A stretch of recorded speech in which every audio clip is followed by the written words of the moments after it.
ओम गण गणपते नमः। मैं अनु बजाज ज्योतिष एडवाइजर। आध्यात्मिक इच्छा पूर्ति यात्रा में अब मेरे साथ चल रहे हैं शिव महापुराण की कथा में द्वितीय खंड में 27वां अध्याय ये भाग सुन रहे हैं। ब्रह्मा जी ने कहा, हे नारद, उस समय यज्ञशाला में जो अपशकुन हुए, अब मैं उनका वर्णन करता हूँ। आकाश से बिछी हुई हड्डियों की वर्षा होने लगी। ऐसी आश्चर्यजनक बातें दिखाई देने लगी जिनके कारण कर्म धर्म का विचार शेष न रहा। तीनों प्रकार के दुख सब लोगों को दुखी करने लगे। डर के मारे सब उनके मुख से कोई शब्द नहीं निकला। सबके शरीर थर थर कांपने लगे। उस समय यज्ञ करने वाले दक्ष प्रजापति तथा यज्ञ कराने वाले भृगु ऋषि की आंखें उत्तर दिशा की ओर उठ गई। उन्होंने देखा कि ऊपर से भारी धूल के उड़ने का कारण क्या है, परंतु कोई ठीक प्रकार से समझ न पाया। सभा में उपस्थित सभी लोग आश्चर्य में भरकर एक दूसरे से अनेक प्रकार की बातें करने लगे। हे पुत्र, उस समय दक्ष की पत्नी वीरनी ने सब लोगों को संबोधित करते हुए कहा, हे सभासदों, तुमने मूर्ख बनकर सती का अनादर किया, उन्हें भस्म होने से रोका नहीं। दक्ष प्रजापति ने शिवजी का घोर अपमान किया। सती की बहनों के सामने ही सती का तिरस्कार किया। ये सब उपद्रव उसी के प्रतिफल है।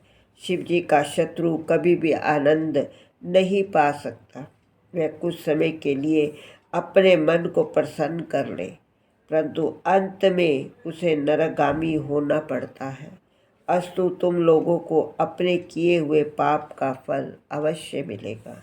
वीरनी के इस शब्दों को सुनकर सभी देवता तथा मुनियों को अत्यंत भय लगा। दक्ष भी भयभीत होकर विष्णु के पास पहुंचकर इस प्रकार कहने लगे, हे विष्णु, आप यज्ञ स्वरूप, यज्ञ रक्षक, यज्ञ के कर्म स्वरूप है।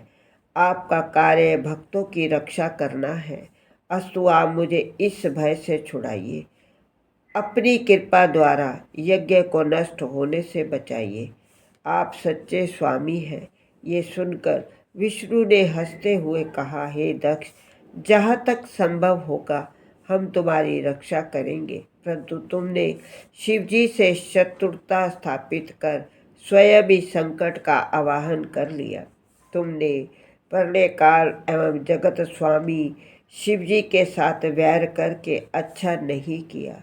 अब तुम्हें कौन पार लगा सकता है? हम स्वयं तथा अन्य सभी देवतागण भगवान की आज्ञा रूपी रज्जु से बंधे हुए हैं।